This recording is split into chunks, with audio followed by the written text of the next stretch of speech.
உங்கள் தொழிற்சாலை மற்றும் நிறுவனத்தின் மின்சார தேவையை வங்கி நிதி உதவியுடன் சொந்தமாக சோலார் பிளான்ட் அமைத்து முழுமையாக நீங்களே பூர்த்தி செய்து கொள்ளலாம். Velan infra project private limited, Chennai. 9842252166. Media உங்கள் கனவா? படிக்கும் அனைவருக்கும் internship, placement assistance. Pandey school of journalism short term கோர்ஸில் உடனே சேர 7338824242.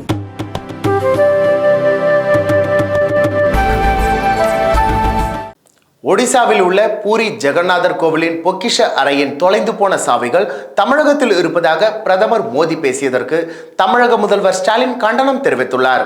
இது குறித்து அவர் வெளியிட்டுள்ள அறிக்கையில், தேர்தல் பிரச்சாரத்தில் நாகரிக வரம்புகளை மீறாமல் கொள்கை, கோட்பாடுகள், அரசின் சாதனைகள் ஆகியவற்றை முன்வைத்து வாக்கு சேகரிப்பதில் முன்னுதாரணமாக திகழ வேண்டிய பிரதமர் மோடி வெறுப்பு பேச்சுக்களின் மூலம் மக்களிடையே பகை உணர்வையும் மாநிலங்களுக்கு இடையே குரோதத்தையும் தூண்டி வருவது நாட்டிற்கு நல்லதல்ல என்று எச்சரித்துள்ளார்.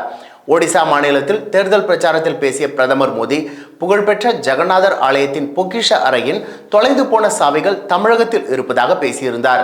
அதை தனது அறிக்கையில் குறிப்பிட்டுள்ள ஸ்டாலின், பிரதமரின் இந்த பேச்சு கோடிக்கணக்கான மக்களால் வணங்கப்படும் பூரி ஜெகநாதரை அவமதிப்பதோடு ஒடிசா மாநிலத்தோடு நல்லுறவும் நேசமும் கொண்ட தமிழக மக்களை அவமதிக்கும் செயல் என்று விமர்சித்துள்ளார்.